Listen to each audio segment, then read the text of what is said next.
for EV1 and EV2 are on.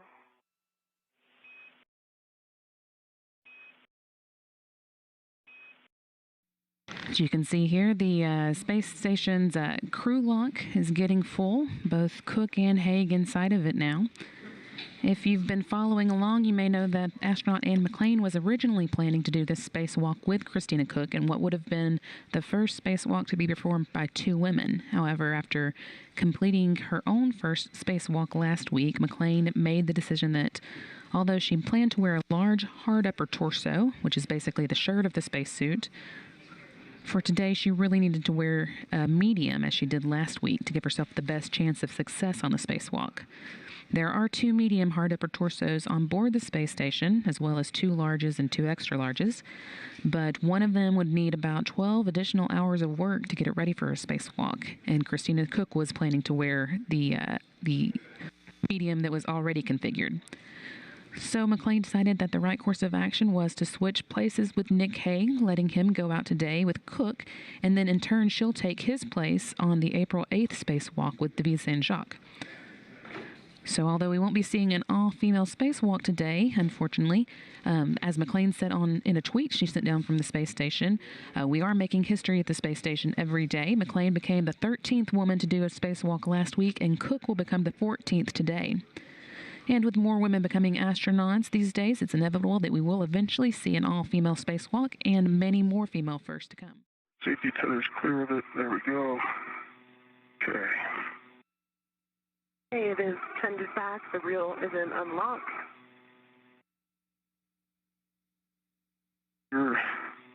Clear the egress. I'm sending it to the aft. I'm on the aft half and holding the AGV away from you so you can get out. Copy. Egress didn't work. Copy. Nicely done.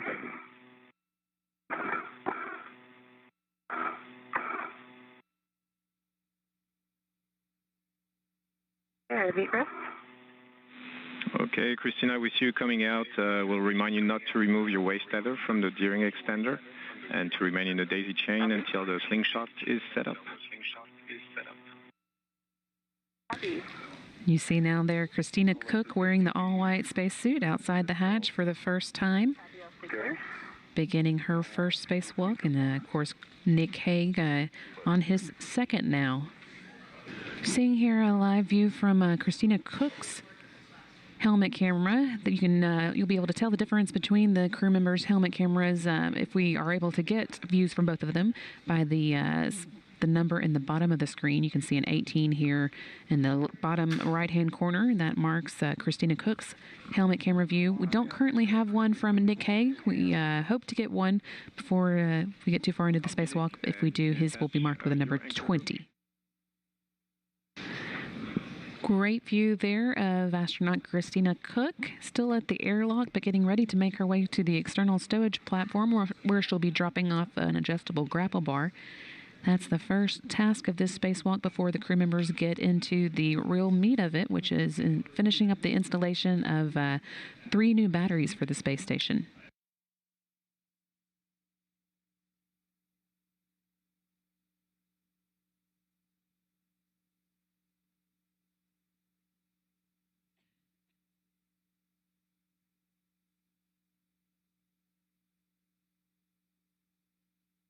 I'm at the last strip. Copy, Nick. Thanks for the update.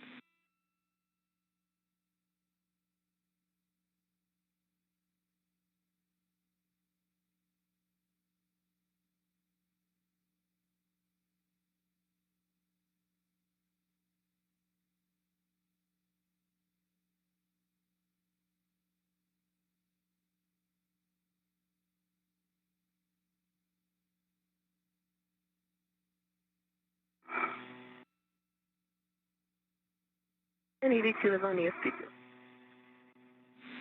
Copy, Christina, and you'll meet up with Nick on the forward side of ESP2.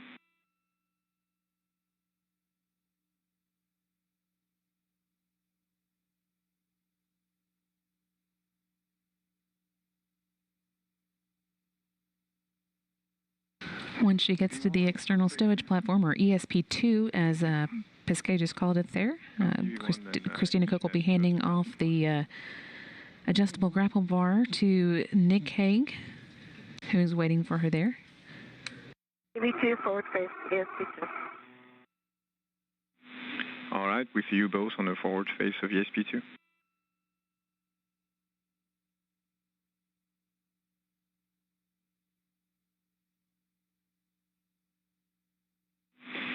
And Nick and Christina, once you both have a good stable position, Christina, you will retrieve the AGB from your BRT and pass the 2-pin side to Nick.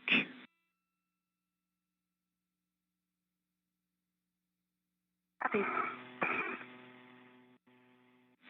And Nick, you will install this 2-pin side into the FHRC receptacles and soft dock it and hold it for Christina.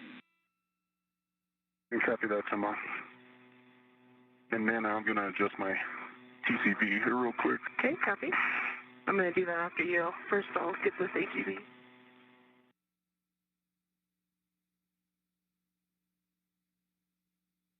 Time got a lot warmer. Quite a bit warmer. I think I'll do the same. I've got the AGB in a good spot. Actually, I'll hold off. Okay. I adjusted mine. If you want to... I'll hand this off to you then, adjust. So Okay. I can move it in the workstation. Yep, that sounds good. When you're in position, I'll release it from my BRT. Okay. I'm in position. You can see both spacewalkers here at the external stowage platform 2, where they're dropping off that adjustable grapple bar. Nick Hague in the center of the screen with Christina Koch at the top. Hague will be holding the grapple bar in place while Christina Koch bolts it down. And that's going to be stowed outside for future use as a spare and also an upgrade. I think what I'm going to try to do is if you can hold it in the current position, I'm going to work down lower on the FHRC handrail Copy. so that we can pass it below that ATFR. I can unfold the ingress aid if that would help. Let's see what this means.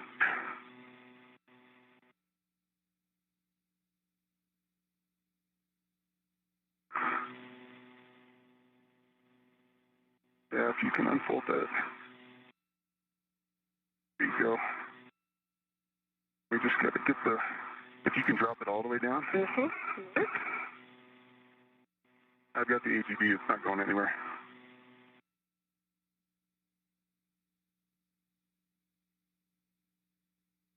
You know, if you want to hold the AGB, I'll reach out and push it the rest of the way. Okay, got the AGB.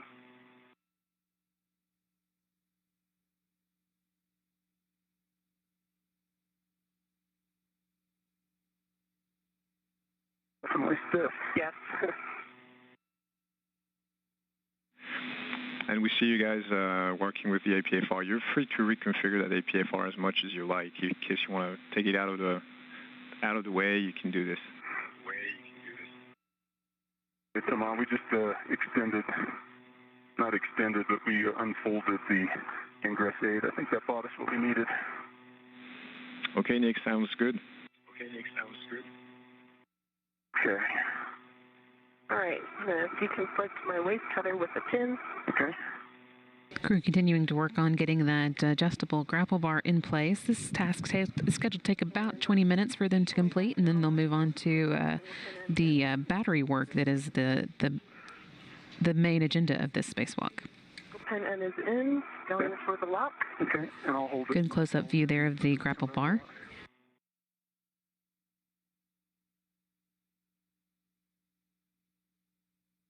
Here we go. And we're locked. Are you ready for that? I'm ready for my rip.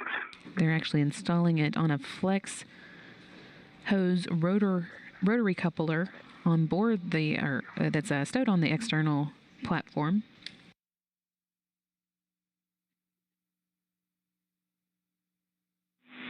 So do you guys confirm you have it locked already?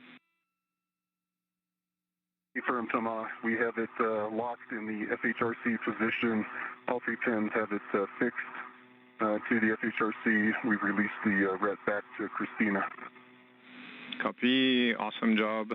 And once Christina has recovered her RET, you can pass her on your PGT, and I'll have settings for you, Christina, when you're ready.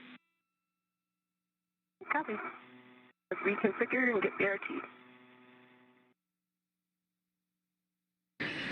The RET that Thomas Pesquet there was talking about with the crew is an RET, which is a retractable tether that the crew members use for keeping equipment attached or themselves attached to the space station. I'm ready for the PGT.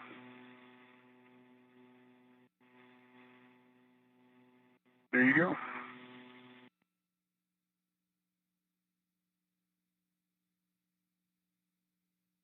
Right, come on, I have the PGT.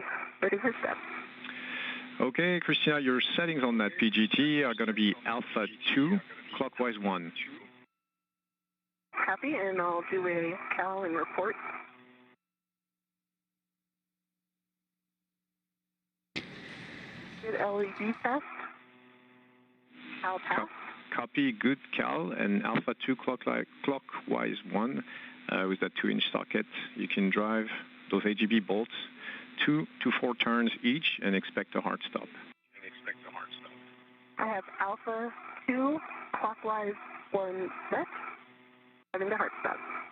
Nick Hague there handing off the pistol grip tool to Christina Koch to use in driving this bolt. That is a tool we'll be seeing a lot of today as one of the tasks in finalizing the installation of the new batteries and the adapter plates that the crew will be putting in place is bolting them down.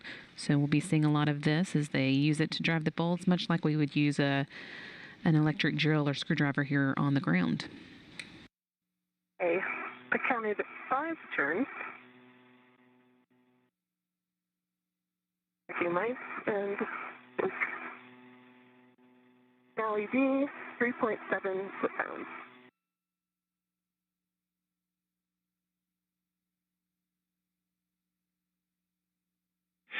We copy 5 turns, 3.7. Did you get a good green light? Green light. Okay, you can now hand this PGT back to Nick, and with that we'll take a glove inspection and a HAP check.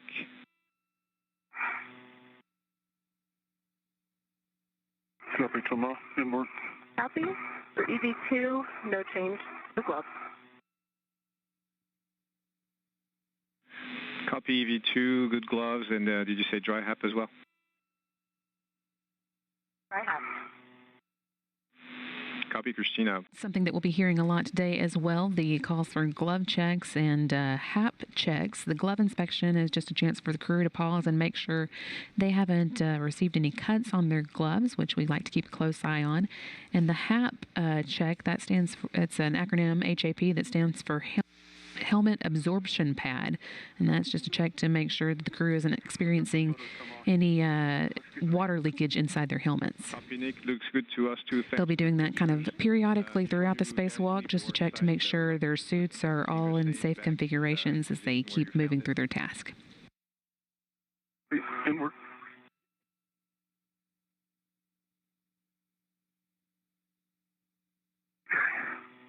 They're flat. Okay. There you go. And your is folded flat, Thomas. Yep, that's complete. Copy, so that first task is complete. We're just about right on time, so you can now translate to your work site. We wanted to take it easy during that translation for Metreds to stabilize during that first hour. So go to translate to P4 and take it easy. Copy that, Thomas.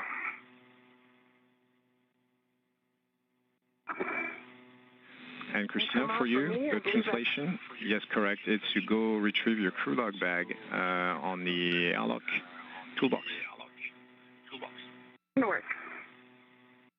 As Capcom Thomas Pesquet said there, the crew is pretty much right on time. They're just under 40 minutes into today's spacewalk, and with the timeline accounting for 20 minutes of post-depressurization and then some setup work, and 20 minutes to install this adjustable grapple bar that they just put on the flex hose rotary coupler on an external stowage platform. They are right on time. Now they'll move and get ready for the battery work that is going to take up the rest of the spacewalk. They'll be installing adapter plates for 3 of the batteries, the new lithium-ion batteries that have already been installed by the space station's robotic arm, connecting those so that they can start charging up with power generated by the space station's solar arrays. Great view here of Christina Koch making her way back to the airlock to pick up some equipment, and in the background the Atlantic Ocean as the crew as the space station begins heading out over the Atlantic Ocean towards the coast of Africa.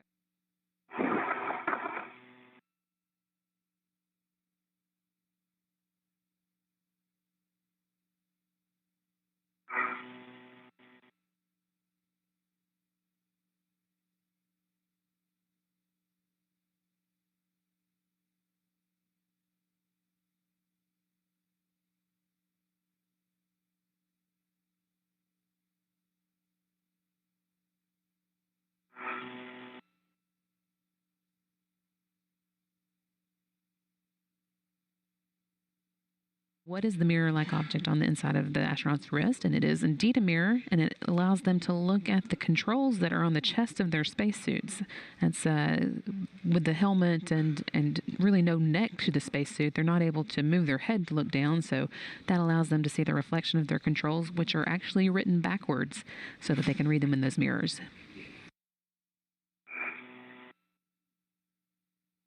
And Christina Koch here back at the station's airlock getting some equipment. And we have another question from Andrew, who is asking, do the spacewalkers close the hatch behind them, or do they leave it open? And they do leave it open so that in case of emergency, they don't have any delay in getting back inside the space station if they need to. How's it going, Christina? Going well. Got my crew lock bag on my BRT and just releasing the rest. My crew lock bag is stored on my BRT.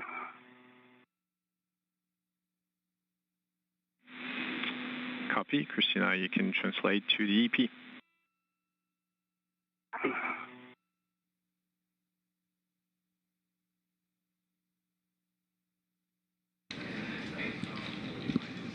Great view of Christina Koch here making her way out to the Crew Equipment and Translation Aid card, or CETA card as you'll hear it called probably throughout the day. That is where some of the equipment they'll be working with is stowed.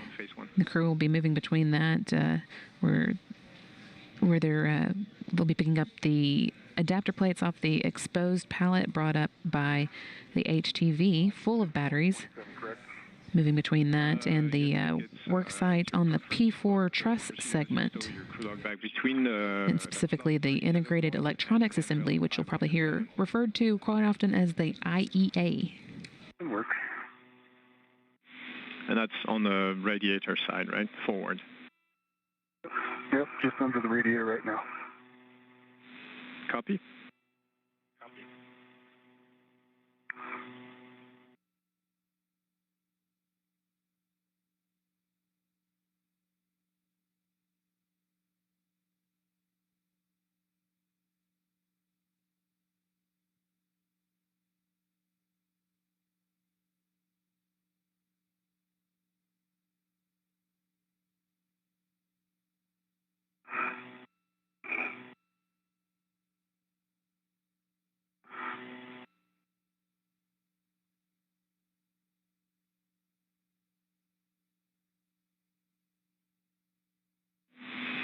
And Christina, your next step is going to be, when you get there, to configure that bridge.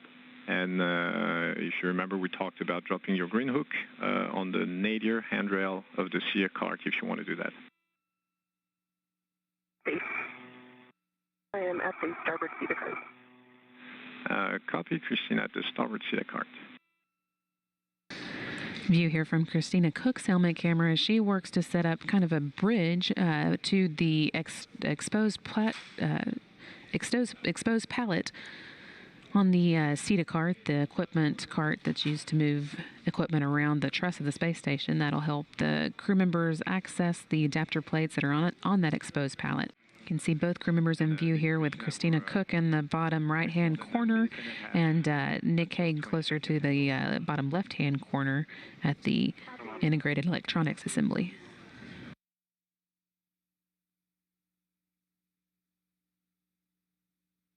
The ingress aid is suspended.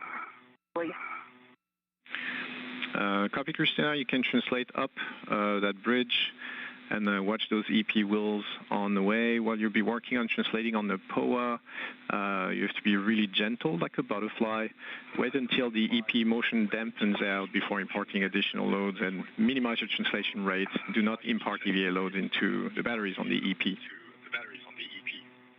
Copy all.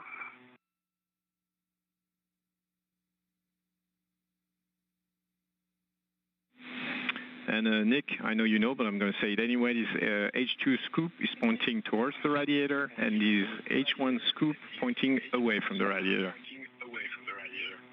Copy that. I'm heading that way.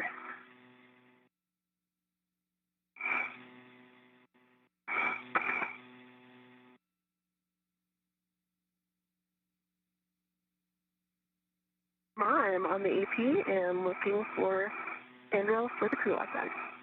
5 seconds before I hand over. Here's a view of Christina Koch at that exposed platform where the old batteries, the new batteries came to the space station on board the Japanese HTV. Copy, and you can retrieve the ratchet wrench with the hex driver from the crew log bag. Your next step is going to be to brake torque on Echo and Foxtrot H1. I'll have a few more words once you get there.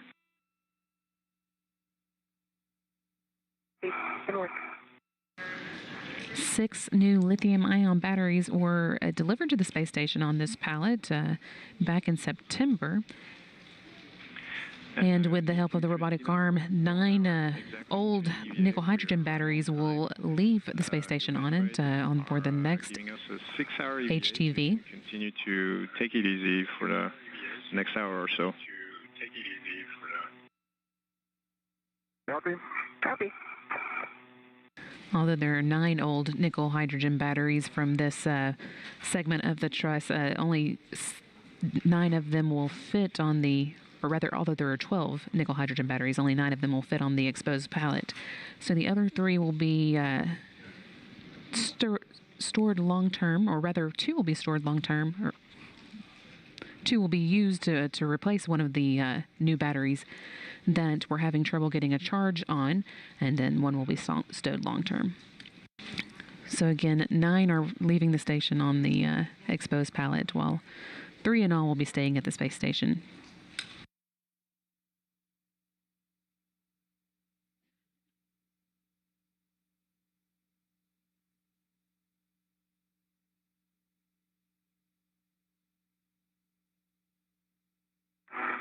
Some square scoops are installed. Copy, Nick.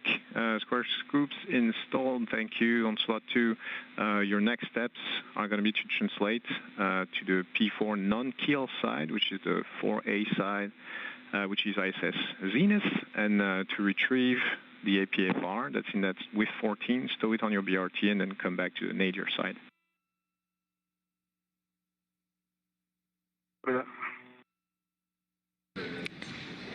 APFR is another... The ratchet wrench, ready for step. Copy the ratchet wrench with the hex driver. You will start, Christina, by AP Echo, which is the nadir slot on the EP, H1, and I'd like you to confirm once you're in the position that you have 1 line flush on the hex driver.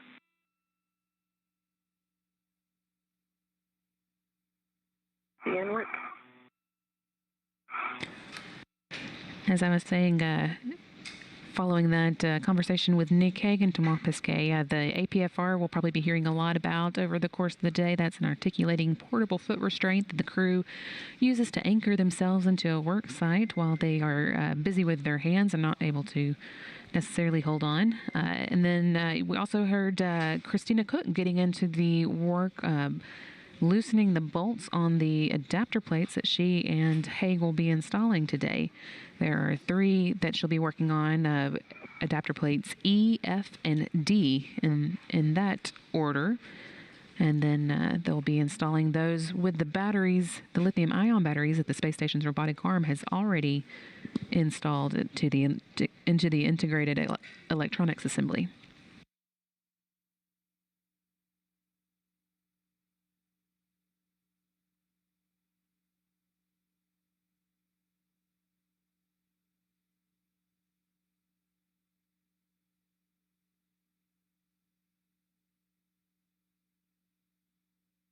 Flush, and if it's all right with you, I'll do Foxtrot. Each one first. And Christina, Foxtrot H1 first is fine. We copy 1 line flush. You'll go to brake torque, max 1 turn. Copy. And come on, I have 1 line flush on Echo H1. Copy 1 line flush on Echo H1. You are go to brake torque, max 1 turn.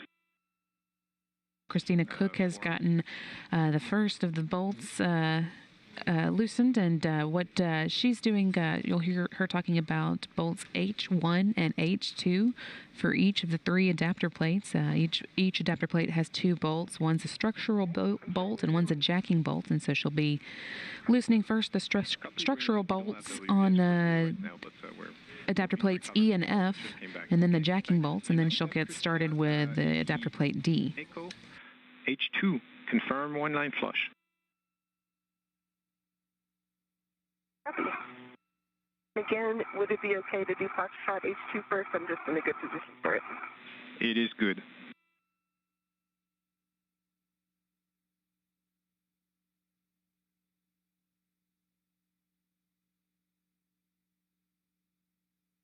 View here from Cook's helmet as she works on the second bolt on adapter plate F.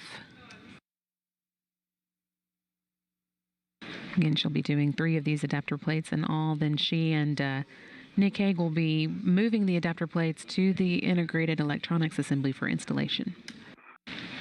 View here giving you a great idea of how massive the solar arrays on the space station are. You can see Christina Koch kind of in the middle of the screen, attached to or hanging off of the exposed pallet, and those orange rectangles in the background are just a portion of the solar arrays that are generating the space station's electricity.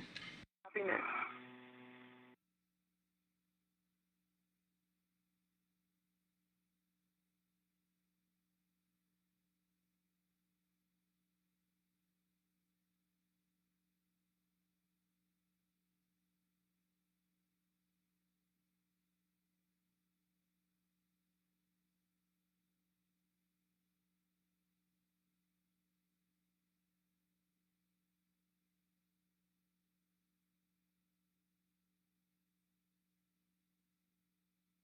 Okay, Thomas. I'm at lift 13.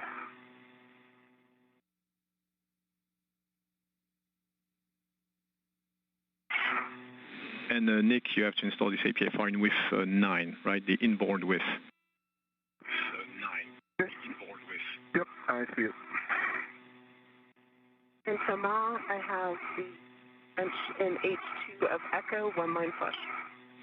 Copy H2 of Echo 1 line flush. You are go to brake torque, max 1 turn, and if you can, it's not required, but if you can report the number of turn approximately. Well, then approximately 1/3 turn, and torque is broken on H. Oh. Copy 1/3 of a turn, and torque is broken on H2 Echo. Your next move is Delta, so the forward-facing slot H1, 1 line flush. Copy. Work.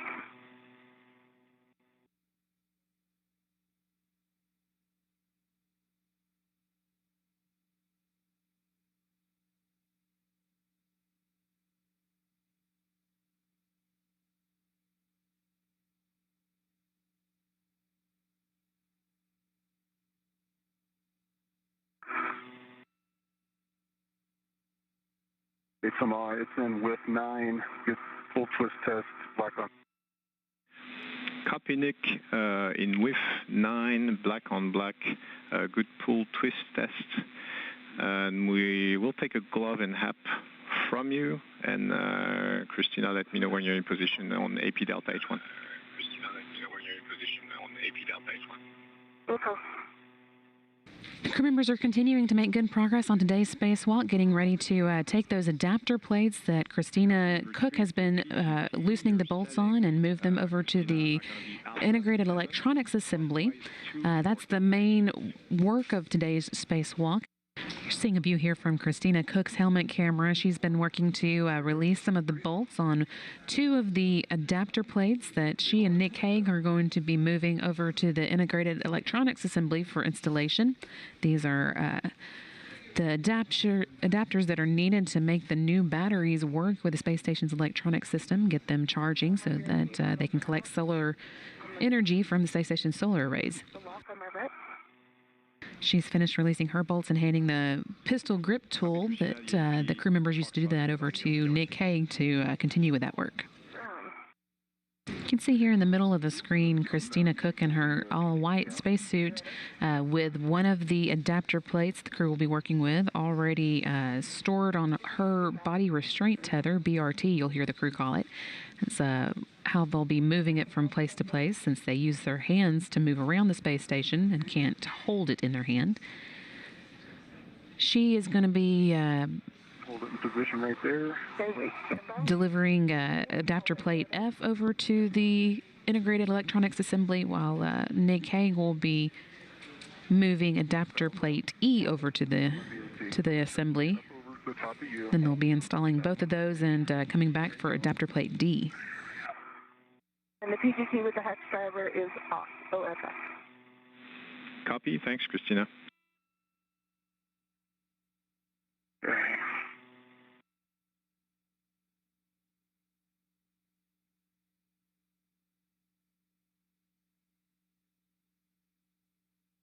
And I will... You hold your position while I cross the bridge. Okay. And then let me translate outboard a little bit. I'll deconflict from the safety tether, and then you can come across. Copy. And Tamal, we are both configured and ready for next steps.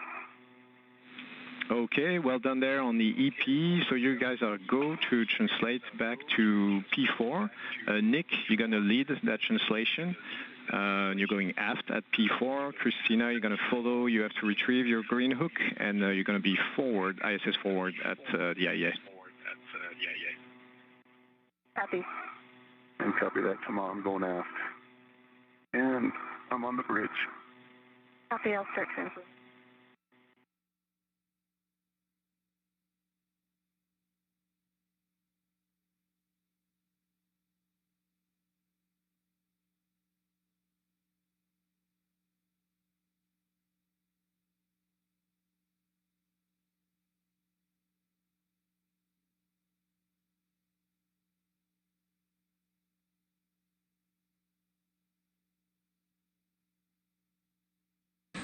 With both of those adapter plates retrieved from the external or the exposed pallet of that was brought up by the Japanese H-2 transfer vehicle, crew members are now making their way back to the P4 truss on the port side of the station, and specifically to the integrated electronics assembly for it, where all of its batteries are located.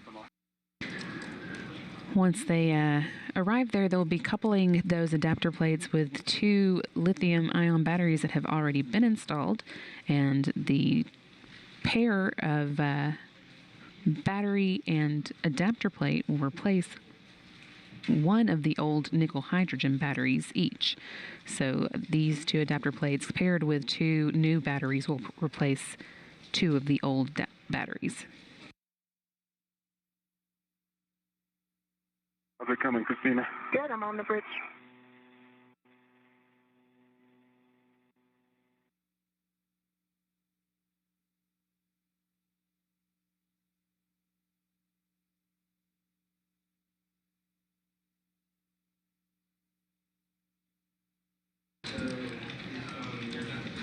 View here from Christina Koch's helmet camera. She makes her way back to that integrated electronics assembly.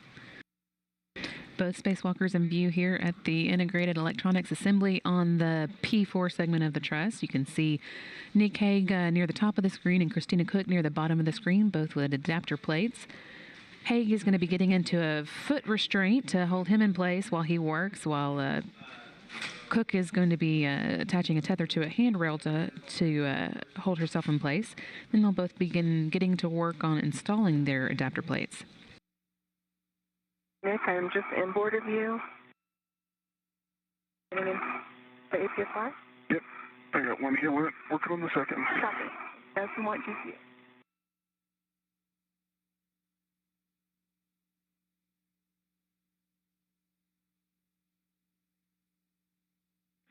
And Christina, if you can check your WEF.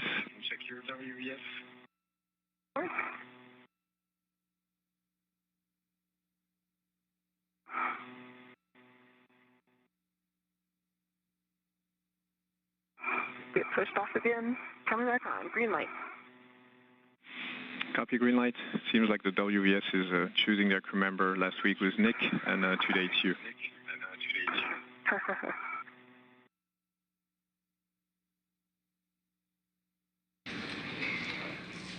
Thomas Pesquet, they're asking for a check on the WVS, which stands for Wireless Video System. That is the helmet camera views.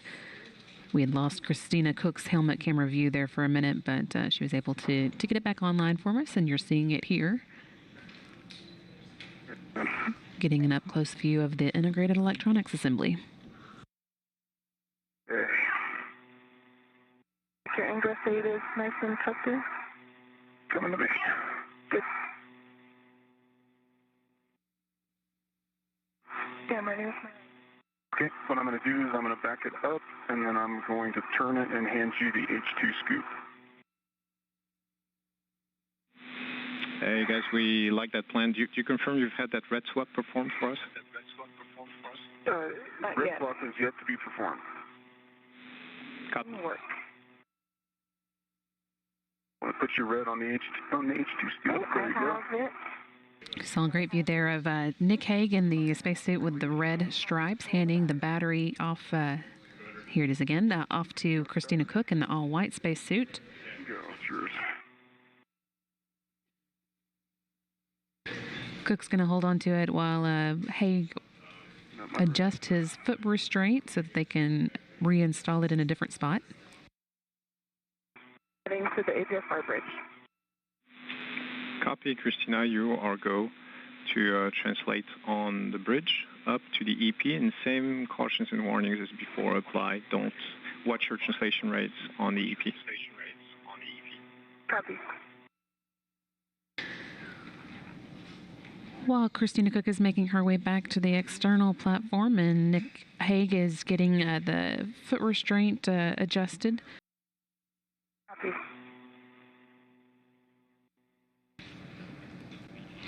And we've got a question from Elena asking, did they do this same spacewalk in the big pool previously? That is, the big pool is our neutral buoyancy laboratory, which is here in Houston, just down the road from the Johnson Space Center, and is key to the training that the astronauts do on the ground to get ready for spacewalks.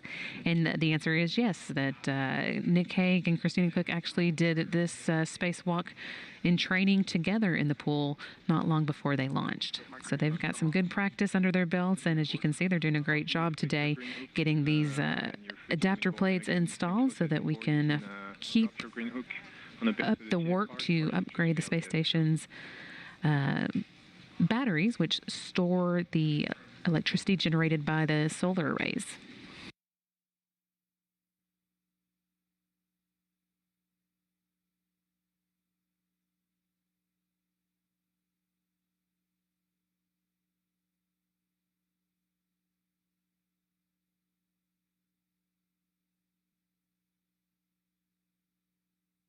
Hey, I am on the inboard side. You are go to come up. I'm in position. Okay, I'm on the bridge, coming your way. Copy. Get a chance, peek over your right shoulder. You hear of Christina Koch getting into place for the removal of the next and final for the spacewalk adapter plate from the exposed pallet that it came to the space station on. And there is Nick Hague moving into view. You can see the red stripes on the legs of his spacesuit. He'll be joining Cook at this work site so that they can work together to remove the adapter plate and then get it back over to the P4 truss and the integrated electrical assembly where it'll be installed. Okay, you guys, next step is for Christina to transfer the PGT to Nick. And Nick, once you're in position for AP Delta H1 release, I'll have settings for you.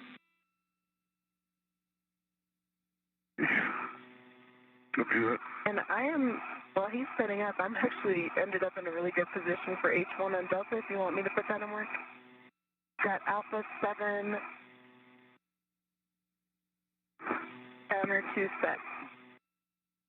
Right over it.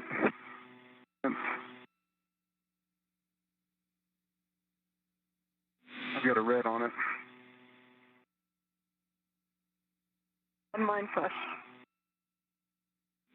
Okay, we copy Alpha 7, counter 2, and one line flush on Delta H1. Confirm? Confirm. Great view here of both the spacewalkers together at the exposed pallet, working to get that last adapter plate removed so that they can get it over to the P4 truss and installed. And then it loosened up after a while, and then it was normal. I just now noticed some flakes of metal coming out of the H2 socket. Copy, Nick. It's a good observation. Stand by one. Nick Hague reporting that he'd seen some metal flakes floating away as he was releasing the adapter plate. The team on the ground talking about what that might have come from and whether it's an issue, but they think he's good to go ahead and begin moving it over to the new installation spot. Team here on the ground agree that it doesn't matter where the flakes might have come from, so they're having the crew take a look and doing an inspection of the area.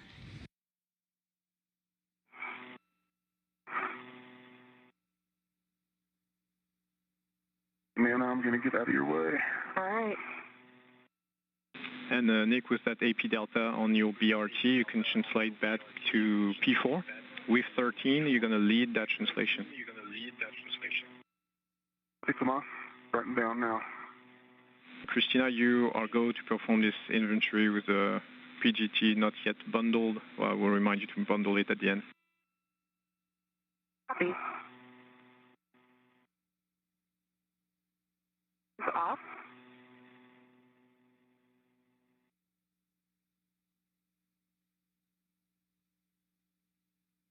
Inventory of a socket caddy. Okay. On an integrated rack, 6-inch wobble. I have a GoPro headed to a D-ring with a mission. I have a ratchet wrench with a 9-inch hex and 2 reps. Next, we'll look at the gap spinner.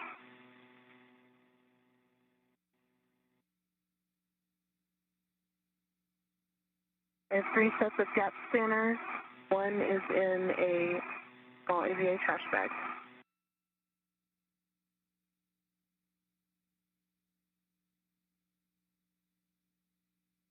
Small EVA trash bag goes to a rep.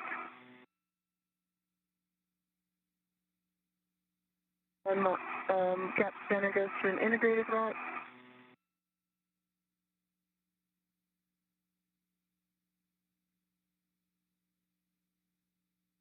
The gap spanner goes to the other 2 go to integrated reps. Also a wire tie holding the gap spanners together. I mentioned the 2 reps on the ratchet wrench going to the outside. The bag external has a large, small adjustable.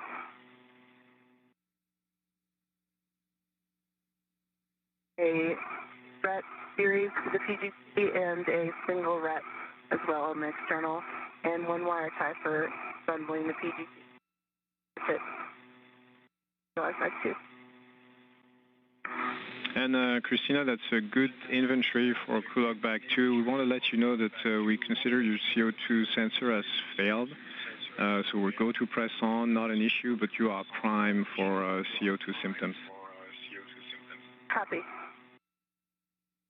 And Christina, on your way down from the EP bridge, you'll have to retract and fold that ingress aid down to the boot plate. Copy. And you'll have to pick up your green hook on your way to P4. Okay, sounds good. Currently bundling the PE.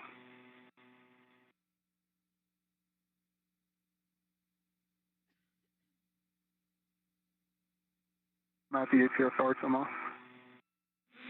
Copy, Nick. You can ingress this APFR, one more ingress for today, and stow the ingress aid once it's done. Copy, Anwar.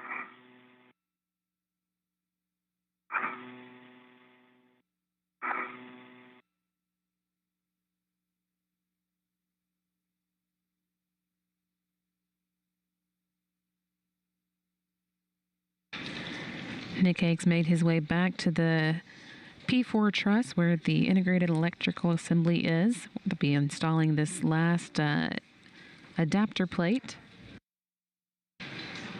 Christina Koch will be following him. She's been doing an inventory of the tools, make sure none are missing, and also getting a call from the ground to let her know that there's a failed or possibly failed CO2 sensor that keeps track of the carbon dioxide level in her spacesuit. So she is going to be, or the team here on the ground is going to be depending on her to monitor whether or not she has any symptoms that CO2 might be rising.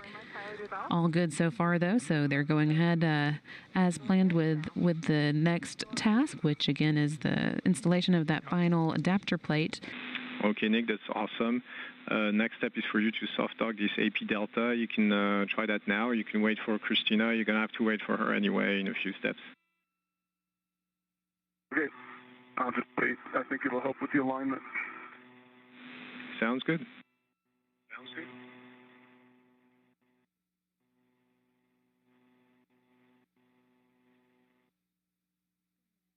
Great. Mayor, on the bundling. Views of both spacewalkers here. Nick Hague waiting at the integrated electric assembly on the P4 truss segment while Christina Koch makes her way back there, having done some cleanup at the exposed pallet that the adapter plate they're installing came from. Right now, and you'll pick it up when you come back to recouple the seat cards. That's really your choice, but you can leave it where it is. Okay, copy. I'll leave it for now. I'll pick it up when I come back for the final time. Okay, that sounds good. And can you confirm for me that you have your gauntlets in place before you cross this arch?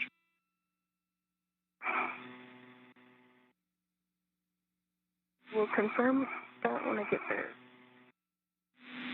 Copy. Thank you.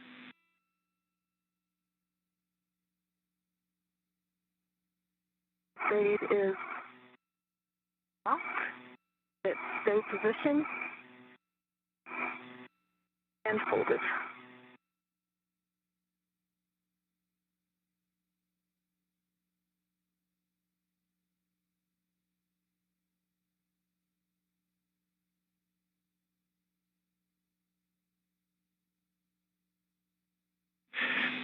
Copy, Christina. That looks good to us, and you can stow your crew log bag too on that PFR bridge. And about to cross the charge, and my gauntlets are down. You are go.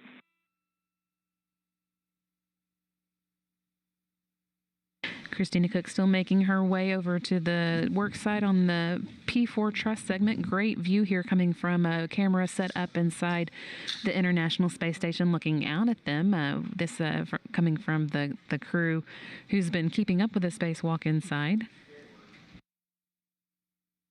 All right, Nick. You can see Christina arriving at the work site now, joining Nick Hague, who's already there and waiting for her to help with the installation of the final adapter plate.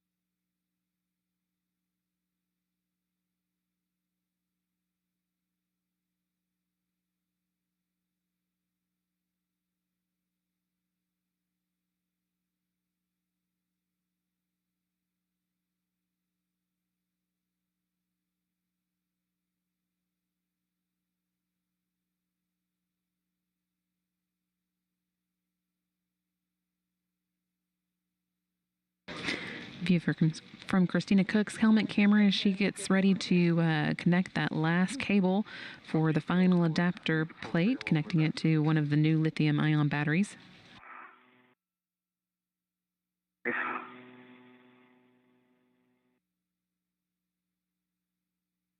And it is mated over center. Copy. Good job, you guys. And Nick, if you haven't done so, you can close those 3 TA clamps. And after that, egress the APA bar. Copy. Copy that. Good now. Come off, and also be ready for next step. Copy, Christina. And your next step for now is going to be to give me a glove inspection and HAP check. Copy. That last adapter plate D, now installed at the integrated electronics assembly.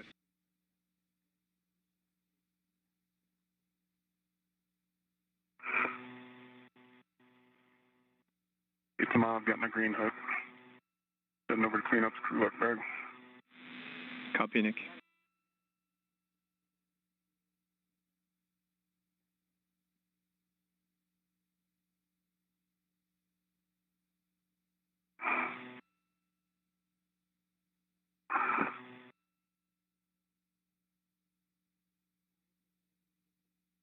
Brake must have been released inadvertently.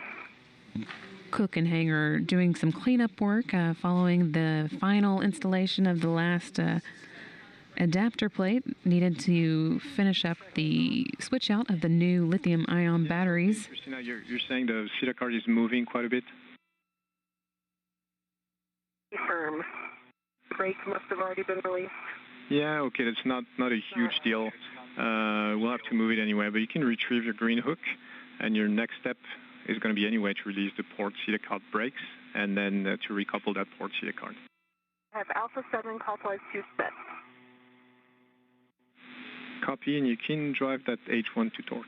Seeing a view here of Christina Koch, who is working back at the work site that she and Nick Hague have been at for most of the morning. She's tightening up bolts on the new batteries that were installed robotically.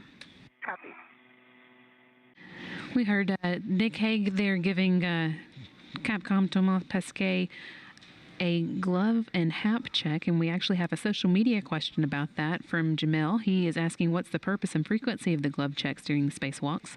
The purpose is that there can occasionally be things on the exterior of the space station that could cause a cut to the gloves, and obviously you do not want to cut your space suit since it's holding all your air in and keeping you safe in the vacuum of space. So we do periodic glove checks to make sure that they haven't sustained any damage as the crew members are going through their task.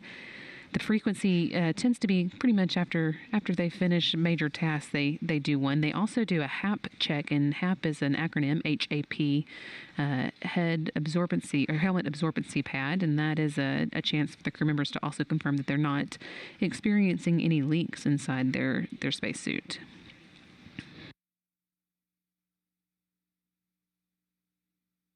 Paul Thomas is also asking, why are the spacesuits so big, clumsy, and difficult to move in? Couldn't something more comfortable be made? And the answer to that is actually that they are big and clumsy because they are basically their own little spacecraft. They have everything that a human being needs to survive in the vacuum of space, at least for a short period of time. And so that requires a lot of equipment. And then they can be a little bit difficult to move in because they're pressurized. In the vacuum of space, you want that pressure to keep you safe inside your spacesuit, but it is a little difficult to work against, so it makes spacewalking quite a challenge. And as far as couldn't something more comfortable be made, we are working on updates to our spacesuit design as we get ready to move into exploring further from Earth, going to the Moon and eventually Mars, and that, of course, will require new spacesuits since these are designed to be used in zero gravity, where you float, as opposed to on the surface of the Moon, where you would be walking around. Okay. First time we've seen the spacewalkers together in a view in a little while, but you did have Christina Koch and Nick Hague both out to the P6 end of the station's port side truss, doing some get-aheads for future battery swaps there.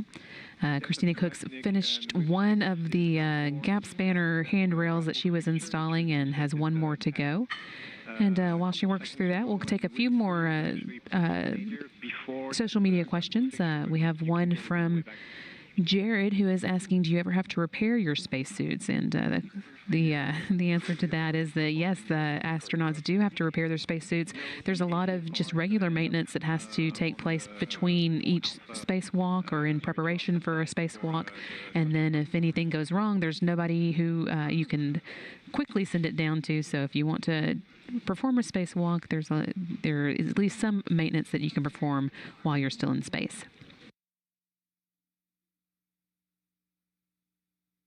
Maggie is asking, what is the longest spacewalk ever? And that actually took place in 2001. Astronauts Jim Boss and Susan Helms went out on a spacewalk that ended up lasting almost 9 hours, a total of 8 hours and 56 minutes. That again was on March 11th of 2001. And it was Jim Boss and Susan Helms on that spacewalk. 5354 has already been placed on the starboard stanchion. That was the first placement. I mean... So the first placement, yes, on the forward side, correct. Okay, so I'm on to the second gap spanner now. Okay, so Tomas, to confirm, I am placing one end of the second gap spanner on the outboard port side of 5355 with your concurrence. And it's going to be on the stanchion. Copy, outboard port side of 5355 on the stanchion. I do agree, and you are go to deploy this gap spanner forward all the way to 5354. Copy, and work.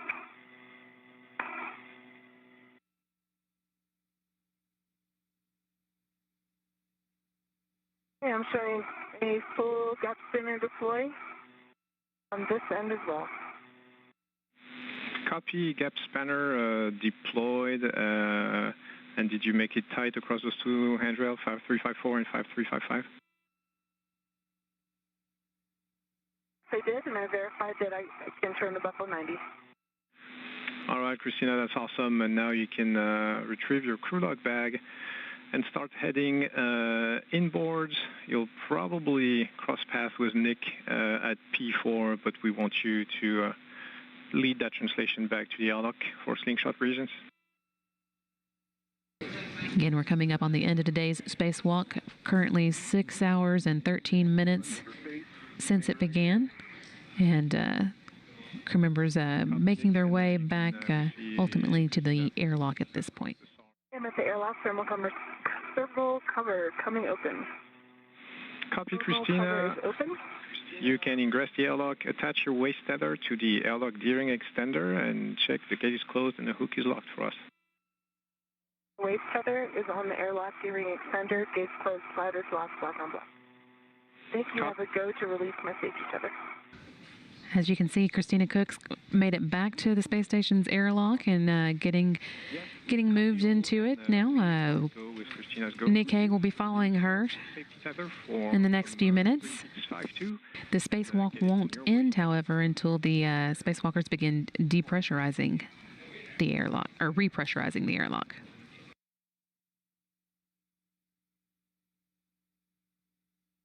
As the spacewalkers start wrapping up for the day, we'll take a few more Ask NASA questions. Again, you can always send those in using the hashtag AskNASA. Our first one right now is from Captain Nemo, who is asking which woman astronaut has performed the maximum number of spacewalks. And that honor actually goes to Peggy Whitson, who set the record with 10 spacewalks. She's performed more spacewalks than any other female and has more spacewalking time, a total of 60 hours and 21 minutes. in addition to holding the record for the most time spent in space by any U.S. astronaut. And on the subject of her spacewalks, we are coming up tomorrow, in fact, on the anniversary of the second anniversary of the date that she set that spacewalking record.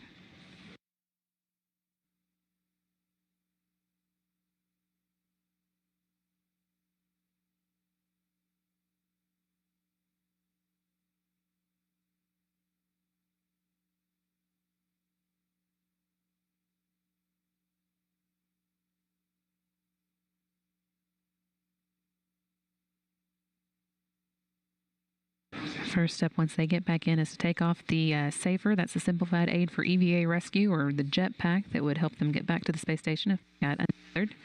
Luckily, that did not happen. Waves there from Christina Koch, having finished her first spacewalk. Again, full 6 hours and 45 minutes now on her spacewalking record.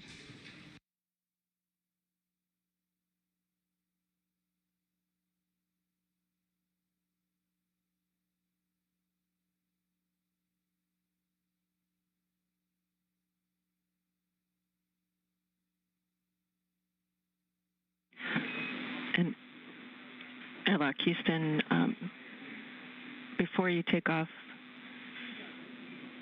EV1's helmet, I'm going to have some deltas for you. Capcom Tracy Caldwell-Dyson, they're calling up the notes to the crew that she'll have some changes to their post-spacewalk timeline. She's been helping McLean and Saint-Jacques throughout their day,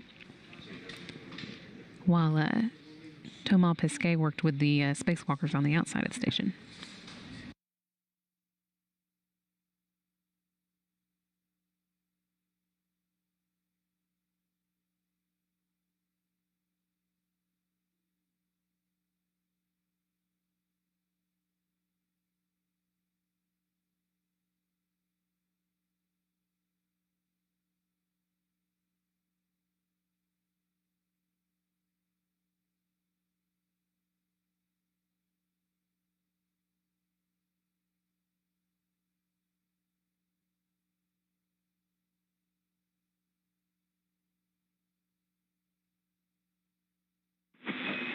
Airlock Houston for photos.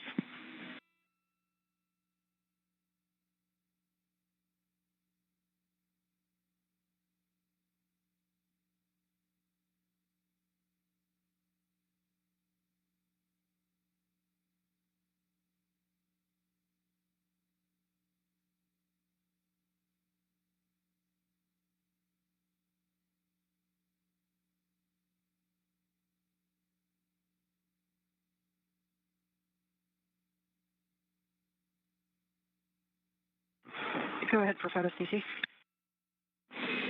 Hey, and first of all, with Nick, we want to troubleshoot some Vox issues that he was having during his EVA. So before you take his helmet off, we'd like you to get photos of his mic boom placement.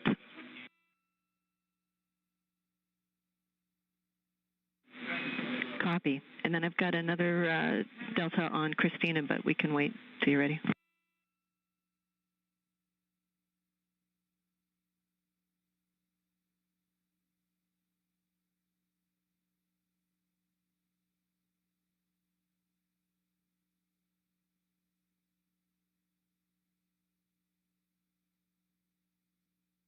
Send the airlock on 1 for the deltas for EV2.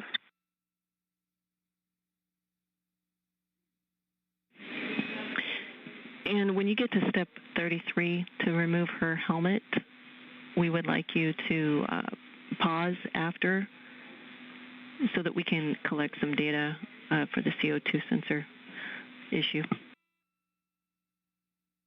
Okay, so understand after her helmet is removed, we'll pause.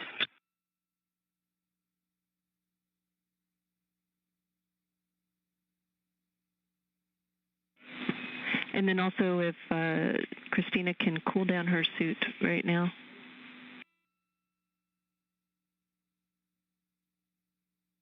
Okay, that is in work.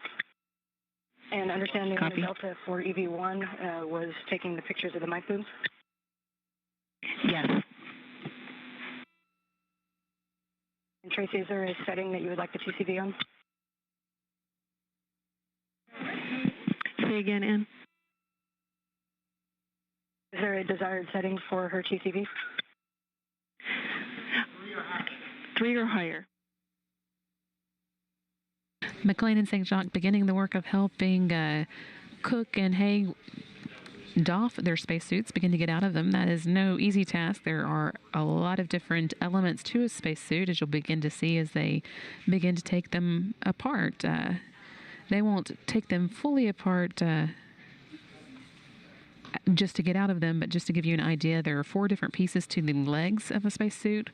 A waist element, there's the torso, 3 pieces for each arm, plus a glove on each hand, and of course the helmet and life support system. A spacesuit has 3 sizes of torsos, 8 sizes of adjustable elbows, more than 65 sizes of gloves, 2 sizes of waist, 5 sizes of adjustable knees, and a vast array of padding that can be added for almost any part of the body if needed.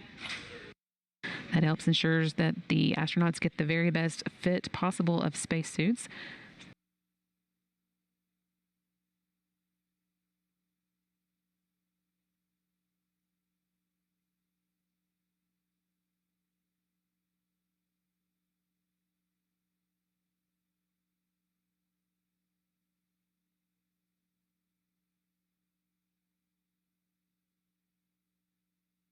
There's Christina Koch with her helmet off now, and as you see, Nick Hague about to have his off as well. Airlock Houston on 1, no need to respond. We see Christina's helmet off, and it'll be about 6 to 7 minutes as we collect data. We need a few passes. Copy. Houston Airlocker, we go to proceed with EV1 for step 35 and beyond. Yes, Ann, sorry, I should have made that clear. Okay, copy.